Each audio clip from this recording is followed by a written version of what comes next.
ఉడుపి శ్రీకృష్ణ ఆలయ చరిత్ర. ఉడుపి అనేది కర్ణాటక రాష్ట్రంలోని ఒక చిన్న పట్టణం.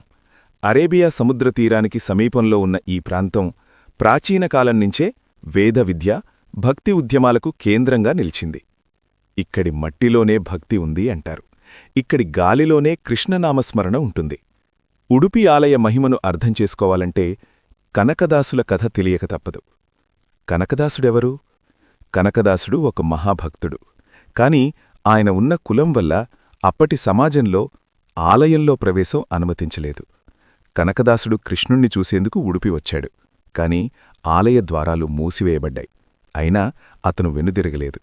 ఆలయం వెనుకభాగంలో ఉన్న గోడ దగ్గర నిలబడి కృష్ణుణ్ణి మనసారా ప్రార్థించాడు. ఆ క్షణంలోనే ఒక మహా అద్భుతం జరిగింది. శ్రీకృష్ణ విగ్రహం స్వయంగా తిరిగి నిలబడింది. వెనుక గోడలో ఒక చిన్న రంధ్రం ఏర్పడింది. ఆ రంధ్రాన్నే నేడు కనకన కిండి అంటారు. ఇది ప్రపంచంలోనే దేవుడు భక్తుడి కోసం తిరిగిన ఏకైక ఆలయంగా నిలిచింది.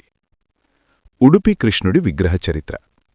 ఈ కృష్ణ విగ్రహం కూడా ఒక అద్భుత కథను కలిగి ఉంది. ద్వారకానగరం మునిగిన తర్వాత కృష్ణుడి విగ్రహం సముద్రంలో కలిసిపోయింది. కాలక్రమేణా ఒక నౌకలో గోపురాల్లా కనిపించే మట్టిగడ్డలు వచ్చాయి. శ్రీ మాధ్వాచార్యులు ఆ నౌకను రక్షించారు. ఆ మట్టిగడ్డను పగలగొడితే లోపల చిన్న బాలకృష్ణుడి విగ్రహం. అదే నేడు ఉడుపిలో కొలువైన బాలకృష్ణుడు, చేతిలో వెన్నముద్దతో ఉన్న విగ్రహం. ఉడుపి కృష్ణ ఆలయ స్థాపకుడు శ్రీ మాధ్వాచార్యులు. ద్వైత సిద్ధాంతం. మాధ్వాచార్యులు బోధించిన సిద్ధాంతం ద్వైత వేదాంతం. దేవుడు, జీవుడు వేరే అని, కాని భక్తితో దేవుణ్ణి చేరుకోవచ్చని చెప్పారు. ఉడుపి ఆలయం ఈ ద్వైత సిద్ధాంతానికి ప్రాణం. ఉడుపి ఆలయ విశిష్టతలో అత్యంత ముఖ్యమైనది అష్టమఠాల వ్యవస్థ. మాధ్వాచార్యులు తన శిష్యులకు 8 మఠాలు స్థాపించారు. వాటిలో ప్రతి మఠం 2 సంవత్సరాలకొకసారి ఆలయ నిర్వహణ బాధ్యత తీసుకుంటుంది. దీనిని పర్యాయ సేవ అంటారు. ఇది ప్రపంచంలోనే నిరంతరంగా కొనసాగుతున్న ధార్మిక పరిపాలనా విధానం. ఉడుపి అన్నదానం, భక్తికి ఊపం. ఉడుపి అంటే భక్తితో పాటు ఆహారం కూడా. ఉడుపి ప్రసాదం ప్రత్యేకత ఉల్లి వెల్లుల్లి ఉండదు.